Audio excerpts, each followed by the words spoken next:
गुरु और शिष्य संत धर्म और उनके सतगुरु महाराज दोनों बैठे अध्यात्म पर चर्चा कर ही रहे थे कि सतगुरु जी ने कहा कि हे धर्म, अब तुम्हें शीघ्र ही एक शिष्य की प्राप्ति होगी। एक ऐसा शिष्य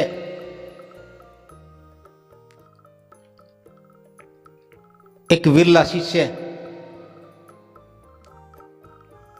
जो इस हमारे मत को, इस परंपरा को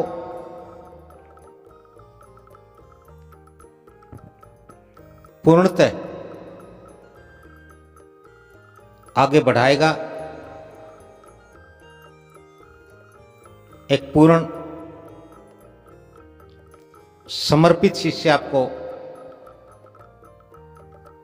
मिलने वाला है और आप अपने शिष्य के साथ पूरे संसार का भ्रमण करेंगे। आप जब और तब, जहां और तहां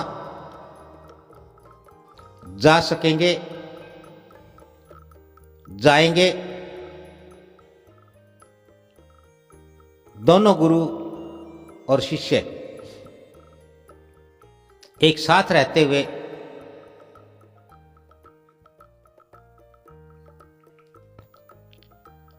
इस गुरु परंपरा को, इस संत परंपरा को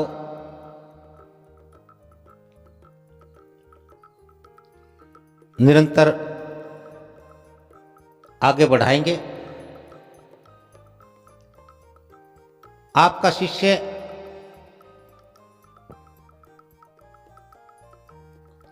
आपसे दीक्षित होगा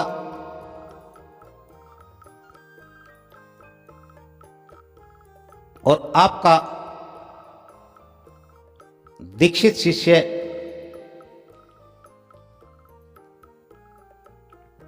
सूर्य की भांति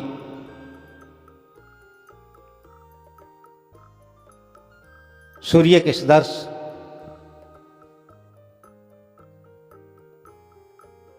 चमकता आपका शिष्य होगा।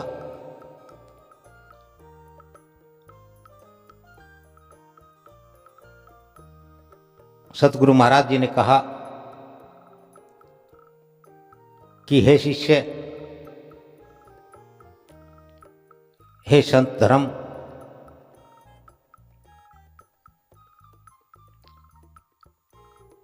तुम अपने शिष्य के साथ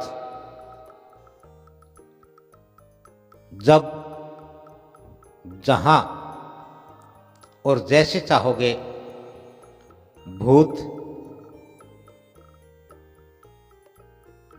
और भविष्य में जा सकोगे, रह पाओगे और जब चाहोगे आप वर्तमान में ये भूत और भविष्य में आने और जाने का जो कर्म होगा, इसका एकमात्र उद्देश्य होगा कि आप समय और क्षेत्र के अनुसार, काल देश के अनुसार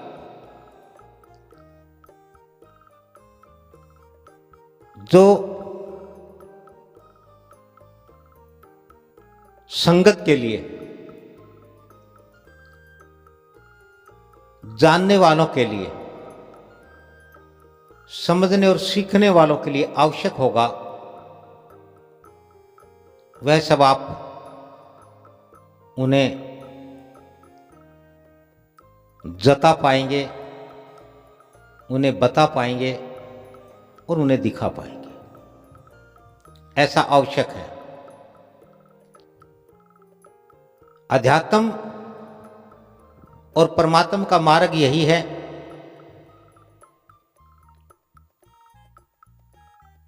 कि गुरु पूर्ण हो, पूर्ण गुरु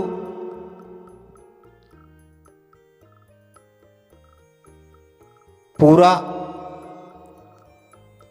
और सही मार्ग दिखलाता है।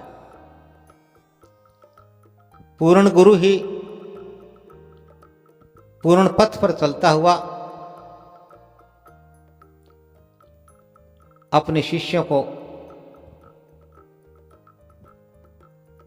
पूर्णता की ओर लेकर जाता है।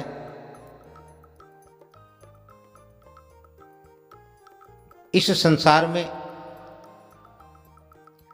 जीव के आने का, जीव के ठहरने का, किंतु जीव के जाने के लिए पूर्ण होने का नियम है। पूर्णता का मार्ग वो मार्ग है जिस पर जीव को अंततः चलना ही है। उस पर चले बिना, पूर्ण हुए बिना मुक्ति, मोक्ष संभव नहीं है। मुक्ति के लिए, मोक्ष के लिए पूर्ण गुरु, पूर्ण मार्ग की आवश्यकता है। और यह अधिकार प्रकृति प्रदत्त अधिकार है। परमात्मा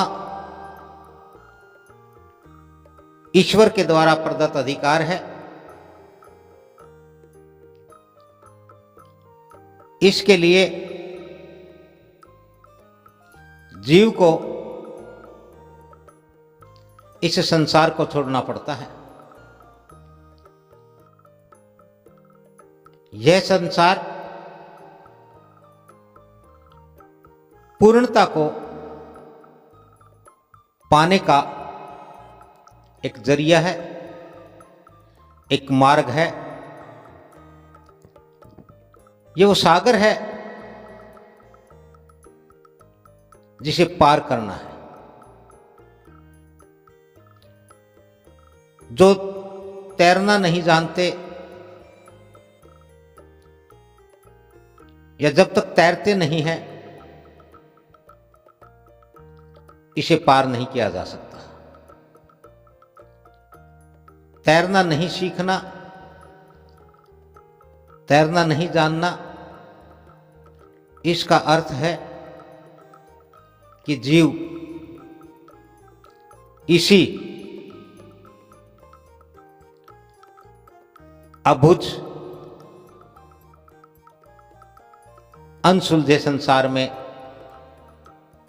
पड़े रहना चाहता है या वह इस संसार में पड़ा रहता है।